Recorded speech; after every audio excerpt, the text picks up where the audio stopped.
Well, it's Friday morning, and we're going to, with the assistance of Zoom across the province. And that's using the word province in the proper sense, from Belfast to Burt, where Pat Rickard is waiting for us. How are you this morning, Pat? Grand Jude.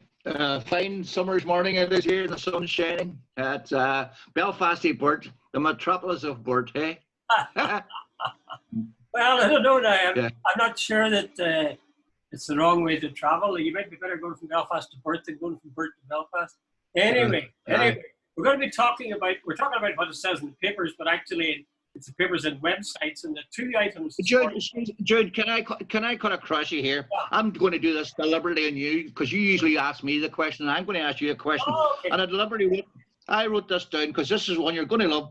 Edward McCann, deputy publisher of the Sunday Independent. I don't even know what that means, by the way. Let me read from last Sunday in regard to the whole Hume thing.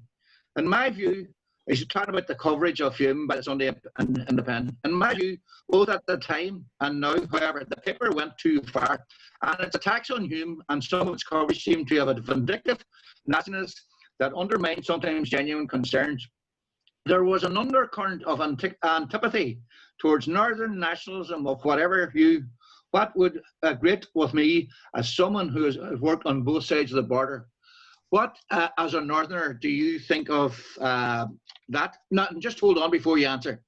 This was written by Eamon Dunphy on Sunday, the 8th of August, 1993. Mr. John Hume, being the principal international enforcer, licensed to speak on to the world on our behalf, the political bomber flying over Unionist heads, trying to kill them. Your turn.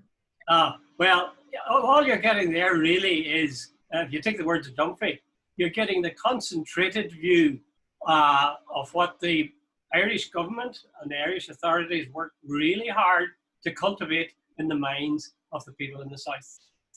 Now, they didn't go after the SDLP because they saw the SDLP as being on their side. And that, I think, was part of their fury with Hume, that he appeared to no longer be on their side. And the very fact that he was talking to Gerry Adams meant that he was saying, well, good man, Gerry, and we support you, and here's our prestige to, add to the weight of what you're doing.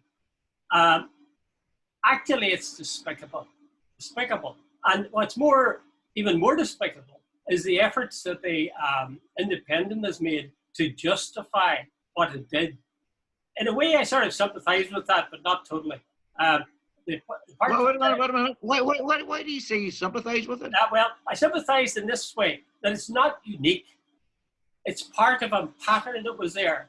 And in a sense, we're singling out the Indo. And it's true, the Indo was the arch executive of this whole thing. But there was a whole attitude towards the North, and it exists still in a much more sort of subtle form than was the case in the past. I told you, Pat, that I had had a communication from a guy who works for the Irish Examiner, pulling me up for something I had said about him in a blog about 3 years ago.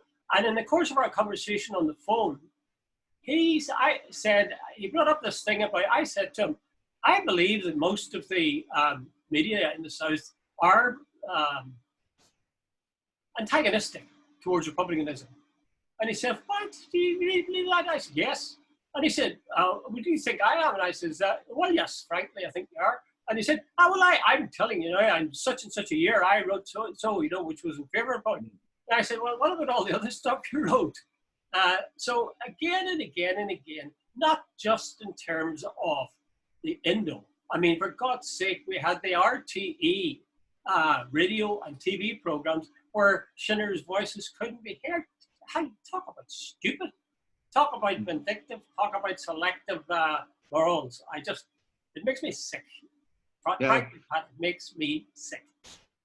So do you think the last Sunday, the Sunday Independent devoted 7 pages? Now, how the hell they picked 7, I don't know. But it was an apology that wasn't an apology. It was the narrative was a sort of self-justification for what they had done. But you just said something there. Shortly after Martin McGuinness died, Joe Duffy at Liveline, one of the most popular programs on RT, did a program on McGuinness. And it was a hatchet job from start to finish. And Joe's quite welcome to come back at me if he got on 3 or 4 guys. One, I think his father had been shot dead by the IRA. He was in prison after another guy. His father had been a soldier and so on. There was no attempt to put McGuinness's life in context. No attempt to where he had grown up and what had happened to him. Nothing. So I sit and watch. And when I read the stuff last week, I sort of said to myself, but by the way, Jude, here's the final put, because I just deliberately did that to see what your reaction was.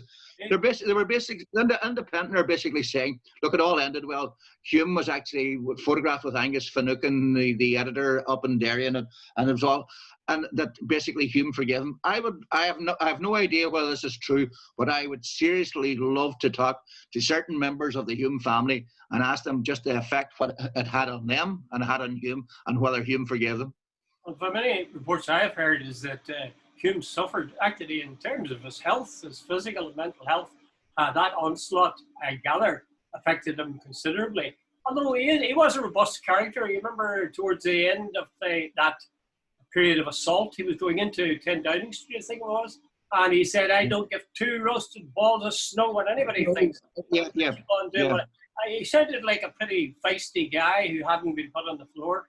Despite I can speak for one bit of this. It certainly did affect him, because I had a couple of conversations and it seriously affected him, because not only was he dealing, what had happened to him was he had taken on unionism, he had taken on the British government. He was speaking on behalf of an oppressed people. You can put it any way you like. And then suddenly to have the Southern government and the Southern media turn on him. So in other words, he was pretty isolated for a long time, and it was not a nice place to be. There's only so much pressure someone can take. Well, I'll finish it with this final word, Pat. They say that there's no vitriol like the vitriol that exists between former comrades. Absolutely. And the fact of the matter was that the South and John Hume and the SDLP would have been singing off the same hymn sheet, so to speak, to use an original metaphor. And when Hume appeared to turn his back on that, he went up the many walls. Anyway. Right, Jude, back to you now. Okay. Let's get to the presentation. See what we can do. Yes. This is a story from the RTE website, as I was about to say. And the headline is, Martin Johnson discussed virus economy in first Northern Ireland meeting. And there's an accompanying photograph of Martin with Johnson bumping elbows. Micheál said it was a very warm and a very engaging meeting. He said it included sharing the ways of sharing the island in a way that respects the Good Friday Agreement. He said that there is a good focus on British-Irish relationships post-Brexit, with new structures around the relationship, whatever that means. And he talked about sharing, even though we have not been always, British and Irish have not always been synergistic, Synergistic. Johnson says the pandemic, wait for this now. Johnson said the pandemic demonstrated the strength of the UK. There's no. I must get this on my chest. Brandon Lewis, we were talking about Boris is saying that he's going to have, this is the first stage he was planning with for Britain for 2021 to mark the centenary of Northern Ireland's foundation. And Brandon Lewis, the British Secretary of State here, says, it is an occasion to promote Northern Ireland as an attractive place to visit, invest and do business. A place where our young people choose to stay and use their talents to build. Okay, over to you, Mr. Micheál'S. Thoughts? Oh, God. Jude, you could, where do you want to start on all that? Britain is, I think it's one of the greatest acts of, self-stabbing, if you ever come about Brexit. It's Trump is not going to do any good deal for them. Ireland, Britain is one of our, I think it is possibly our biggest trading partner, so they're not doing us any favours. I presume Micheál Martin wants to sort of have some sort of agreement or with the Brits when this is all over. But look at Jude. Nowadays, I think Ireland might have been a wee bit of a useful idiot in some ways in dealing with the Brits for the EU and vice versa. Ireland now, Pat. We're talking about the south of Ireland, yeah, right, yeah, that's it. But look at somebody we both know, Ray Bassett, is very concerned about where this thing goes. Basically, here's two things should come at you.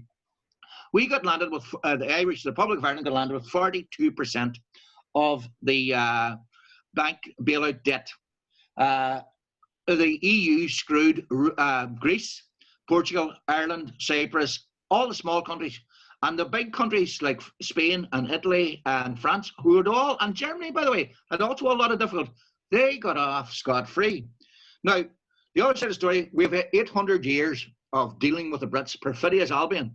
So I think the Republic of Ireland is actually in a very strange place. Now, I presume Martin is trying to keep some doors open. But the problem I find with Michael Martin was this, but no, the old one, the person who will stand for nothing will fall for anything, you know. And I don't think Micheál Martin is particularly, like, he runs away from the whole concept of, Jude, I hate repeating myself, but there is a massive thing about a border poll and about Irish unity coming down the track. And Micheál Martin has said during his 2.5 years, or whatever it is, as Taoiseach, he's not going to touch that. So there's so many things happening. Brexit, COVID-19, demographics, and all the rest of it. And it's almost as if, put on the blinds, it ain't happening. Now, that's, I don't know how more I can explain that this is a man who I don't rate as a teacher. I echo every word you say. I think they were doing two things at that meeting. One was, as he said, to come to some arrangement post-Brexit, whether it's a hard Brexit or it's a soft Brexit or whatever kind it is. I think it's vital. You mentioned Ray Bassett there, and he would emphasise this. It is vital that the Republic of Ireland develop some sort of arrangement post-Brexit with Britain, because we're bound to them by all sorts of ties of blood, trade, all sorts of things. Very important for the South. So I think it was right to discuss this. The second thing that was discussed, I'm sure, and Boris says it and Brandon Lewis echoes him, was the centenary of the foundation of the state of Northern Ireland. Yeah. Now, the word celebrate has been used already. We know how the Unionist community responded to the commemoration of 1916.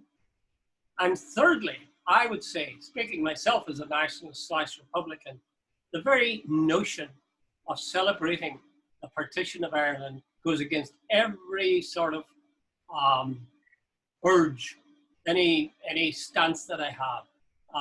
I think I'm not alone in that. I think for the vast majority of us, the idea of even commemorating the setting up of this state and presenting it in some sort of favourable light just seems laughable. What do you think? I can't see, you know, even the most mild nationalists, I can't see the word celebrate will not be in the lexicon at all. I can't see it, Jude. In fact, I don't even understand. I would say that it'll be a very one-sided celebration. Now, I'd love to know how the Irish government intend marking the occasion, because, Jude, I thought it was one of the most ridiculous things. They put up a plaque, or intended putting up a plaque, where the names of the British soldiers who were shot in Dublin, you know, can you imagine in France, where maybe some village where the Germans came in and executed X number, that they also, the French resistance shot a couple of soldiers, Germans, that they put up the names of the Germans as well. And then, of course, last year, they were going to have some sort of celebration to mark the black and tans, you know, where the black and tans would have been, like this sort of reaching out and almost going up their own rear ends, you know, it's, I don't know. Look, we're Irish. We shouldn't exclude anybody, but we should stop this doffing this cap mentality. We really, really should. Okay, Pat, this is a hard question. I am with you in terms of my reaction is to recoil in horrors, but that's not how unionists say it. So what kind of, are they not entitled to have a commemoration of the things that they hold dear, even though we might detest them even? Are they not entitled to it? Yeah, Jude, I take this view. You know, if the unionists want to celebrate and the foundation of the state, go ahead. And I'll even use the term, with my blessing, but don't ram it down my throat. It's the same way with the marching season. If they want to march and Portadown and Ballymena and all the rest of it, go ahead in there. No, this is ridiculous that we're talking about their own territory in 2020, but don't try and march through somewhere like the Craig and Derry or West Belfast where you're not wanted.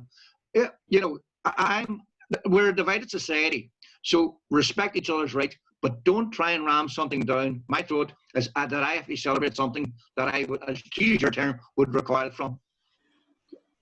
Two final quick points, then we'll move on to the third item now. On the one hand, I think that, well, there's two ways that the Unionists can commemorate / celebrate the founding of the state. One is in an up yours way, very blatant, very British, condemning terrorists in the past who tried to bring down this state we've founded. They should be grateful, etc. Really hardline unionism. That's one way they could do it. The other way they can do it is to do it in as respectful a form as possible, where they say we're commemorating events that are dear to us. This is how we commemorate them. We invite you to join us. If you don't, we understand. So you could have the minimalist or you could have the maximalist. Now, if they're smart, the Unionists will do the minimalist thing. They will be mild and respectful and invite other people and accept difference. If they're not wise, they will be hardline and, as you say, ram it down people's throats. I really do think this, it's awful to say it, I think they're going to opt for the hard line. And if they do, it'll be to their own disadvantage. Well, I could be wrong, but I think yesterday, I'm open to correction this because I'm not 100% sure. I think Arlene Foster said she would hope that it would be inclusive. Now, I'm not certain about that, but there was something, now I don't know if she used the word inclusive, but that they would reach out. Now, well, Jude, I am definitely open to correction that, and I'm only saying that as I think she said it, and I'm saying that to balance us, to be a bit fair. They're all a sticky wicket, of course, because, as you say, even the mildest of nationalists, when asked, to take part in commemoration, even let alone celebration of the setting up of Northern Ireland, I just can't see them. I mean, if they're going to Jude, Jude, here's what the nationalists have been asked to celebrate. They're going to be asked to celebrate the partition of the country. They're going to be asked to celebrate 50 years of unionist hegemony and bigoted sectarian rule. They're going to be asked to Catholics being deprived and left in poverty, immigration, sectarianism, and bigotry. Now, what's to celebrate? Go and point out to me 50 years of unionist rule. Name me one good thing for nationalists in the 50 years of that. Not in 50 years for sure, but after that, you can say one good thing is we've got power sharing in the Orange State is being dismantled, and you don't have but no, Jude, wait a minute. The founding of the state was basically of a pro-union exercise. It wasn't for nationalism. So the nationalists had to fight to get that, and at cost for all of society. Yeah, Donegal, you people in Donegal got away with it by the skin of your teeth. You could very well be part of it. Absolutely, I remember reading that. We were in for a while. Okay, listen, we've got to stop this. Okay. Let's go very finally to the second item, which is from the BBC, British Broadcasting Corporation's website, about A-levels. And they say... You had to get that in, didn't you? Oh, I think it's very important. It really is very important. Oh, you mean British Broadcasting Corporation? Well, I could have called it the British website. Anyway. You could have called it the BBC. While the proportion of A-star to A-level grades rose by 2.3. In other words, 2.3 of the marks got better. 5.3 of them were raised. And 37% of the estimated grades were lowered. So people, the projected mark the school gave, 37% of them, in fact, were given a lower grade. Now, the reason for that is they took the mark that the school gave or the teacher gave, and they factored in a lot of other things, like what was the kid's performance up to now, how did the school's marks overall show up to now, a range of other what they saw as corrective features, and the result was disastrous. Now, I have very strong feelings on this. I believe if teachers are good enough to teach the children, they should be good enough to assess the children. And in any case, I don't believe you can teach if you're not continually assessing the children. Like, you're teaching somebody a language, you're all the time saying, well, where did he get that now? or maybe we'll go for this Yeah. tomorrow again. All the time you're Yeah. turning your head even, or explicitly checking how far the kids have progressed, how much more they need to go, and so on. That's what teaching is about. So if Yeah. the teachers are good enough to do the teaching and obviously can assess that they're teachers, why isn't their grade good enough? Now, having said that, I know there are cases where there are teachers who, through either incompetence or vindictiveness, will give kids a lower mark than they should get, will not provide a fair mark, or even favoritism, where they give a kid they like a lot Yeah. a Yeah. higher Yeah. mark than they deserve. But there are cases of that, and I know of them. But having said that, overall, the people who know best what grade the kid deserves is the teacher.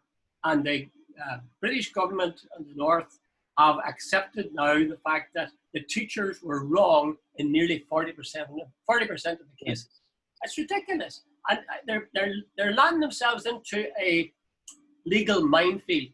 Because no parent will allow that to happen, and quite right too. But Jude, what did you said? 37% of the marks have been downgraded. That's right. Yet it seems to be that the A stars have gone up. There's a massive. There's all. By the way, Jude, I read some of the stuff this morning, and I know someone you need a mathematical brain to follow. Some have gone up and some have gone down. And very small number, Pat. Very small number of gone up, and a considerable right down. Yeah, but here. Does where the school, I know, as the geographical location of the school or anything, does that play any part? Is there a bit of snobbery involved in this? Well, that's actually, they do say that some study has been done on this survey in England. Now, I'm not sure about here, and they have found that poverty, being in an impoverished area, the kids' marks suffered most. Yes, yeah, I saw somebody on from St. Cecilia's last night. I can't remember the name of the lady, but she was quite upset. She has one kid. The teacher estimated, I think, either a C, and the pupil got a U grade. And she said, that's impossible. You know, but I was wondering if they went to sort of Campbell College, would the same have happened? Well, if what's that survey in England found that the poorer areas suffered most, the other side of that, of course, is that the leafy avenues of other schools. Hold on, Jude. You said other factors came into play. What other factors does oh, well, that's a good school, so they would give better marks and all that. Does that come into play? Well, they looked at the performance of the school overall, I suppose, in past years. So if there's a big gap between, or a considerable gap, as they would say, between this year's recommended grades and the grades that school has been getting all along, they would say, oh, we'll have to adjust things for that. But of course, you see, it shows the absurdity of examinations. I'm totally opposed to examinations, totally opposed to them. The 11 plus is what puts kids on the road. And many people have thought John Hume was one of them and said he owed so much to it. And I'd say the same applies to myself. But the fact of the matter is, other people had to suffer because a minority were going to get somewhere. And the idea that you put a kid of 11 or a kid of 18 into a big hall to scribble stuff on a piece of paper, and then you decide, well, that's the quality of that person's intelligence or talents, is so bloody ridiculous. And I say in 50 years' time, if the society progresses, they'll look back on this and they'll be comparing examination halls to putting kids up chimneys in Dickensian times. Jude, I'll leave you with this one because we're going to probably wrap up. But there's a friend of mine, he's dead now, the late John McClafferty. He was head of first year in St. Collins College in Derry. And he told me a story. He says, know how narrow the 11 plus is? He says, there was a guy in my class once, and he says, just general knowledge, what's the population of England? And he says, this is only maybe 15, 20 years ago. He says, 10 million, the population of England. And he says, okay, what do you think the population of London is? He says, maybe 1 million, 2. This is a guy who passed 11 plus who was sitting in his class. And John says to me, Pat, you know what's wrong with 11 plus? It narrows people so much to pass an exam. But he says, like anybody who's passed 11 plus, sitting in a class saying the population of England was 10 million, he says there's something seriously wrong with their education. But all exams warp the curriculum. They warp the teaching. Yeah. An exam at the end, and teachers will work towards that exam, if that makes any sense. Because that's what makes good schools and bad schools. You know, how successful they are.